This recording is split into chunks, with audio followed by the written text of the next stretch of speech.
এবং এই করিডোরটা আমরা ব্যবহার করতে পারি, অথচ হাজার কোটি টাকা আমাদের অর্থায় আজকে আপনি ডাকসুর টানেল ক্রস করেন, দেখেন 5 পাউন্ড যদি আপনি না দেন, আপনি 1 মাস পরে এটা 55 পাউন্ড হবে। তারপরে যতদিন না দিবেন পরবর্তী পর্যায়ে দেখা যাবে যে আপনার বাড়ি ঘর বিক্রি করে এই পয়সাটা দিতে হবে। তারপরে ফার্স্ট প্রায়োরিটি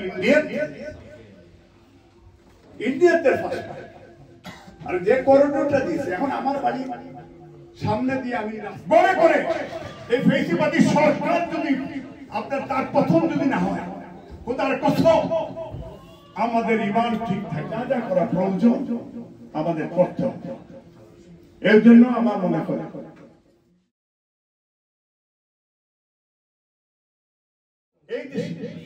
এটা বর্জন করবেন কিনা, এটা বর্জন করতে মন থেকে, এটা কাউকে কেউ জন্য না বলে দিতে হয়, এটা নিজের থেকে করতে হবে, প্র্যাকটিস করতে হবে।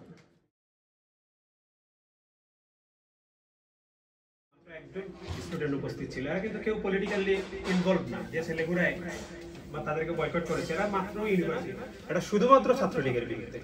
কারণ ছাত্রলীগ থাকা মানেই হচ্ছে রাতের বেলা আপনাকে ডেকে নিয়ে যাবে, এটা হচ্ছে একটা কথা।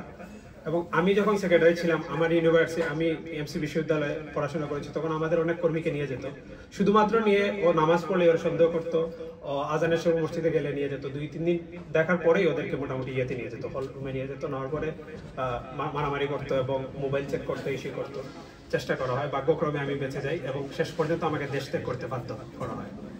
তো এই হচ্ছে গিয়ে কথা। আর ঈদ উল ফিতরের আগে আমরা সবাই হচ্ছে ঈদ উল ফিতরের নিয়ে আসছি, বলে না রে বাবা তোমরা তো আসছো, তোমরা যাওয়ার পরে আমাদের উপর নির্যাতন নেমে আসে। আমরা বললাম কেন, কি হয়েছে? বলে বাবা ওরা তো আমাদেরকে কিছু দেও না, তোমরা দিলে ওই ছবিগুলো প্রকাশ পেলে মনে করে আমরাও জামাত শিবির হয়ে গেছি।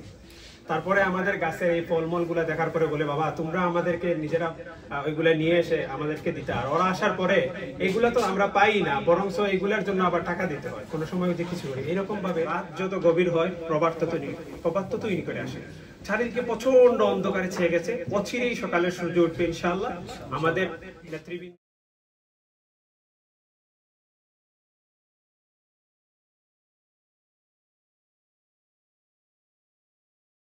আজ ভালো নেই।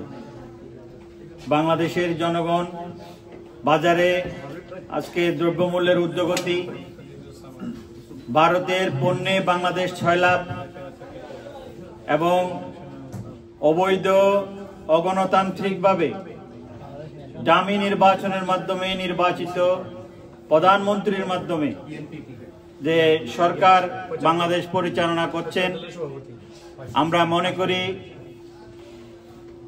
এরা অযৌক্তিক অনৈতিকভাবে ক্ষমতায় বসে আছে গত 15 বছর ধরে। তারা একইভাবে আমাদেরকে উপহার দিয়েছে, এটার জন্য আমরা আসলেই লজ্জিত। কিন্তু যারা ক্ষমতায় বসে আছে তাদের লজ্জার কোনো, যে ভারতীয় পণ্য আমরা পরিহার করব ইনশাল্লাহ, এর সুফল আমরা অলরেডি দেখতে পেরেছি যে গত ঈদে ভারতীয় পণ্য অনেকটা কম বিক্রি হয়েছে। এটার জন্য আমরা বাংলাদেশের জনগণকে অসংখ্য ধন্যবাদ জানাই। তারা প্রতিবাদ করে দেশটাকে, আমাদের দেশের পণ্য বাজারে বিক্রির সুযোগ করে দিয়েছে এবং আমরা আশা করব শেখ হাসিনা সরকারের শুভবুদ্ধির উদয় হবে।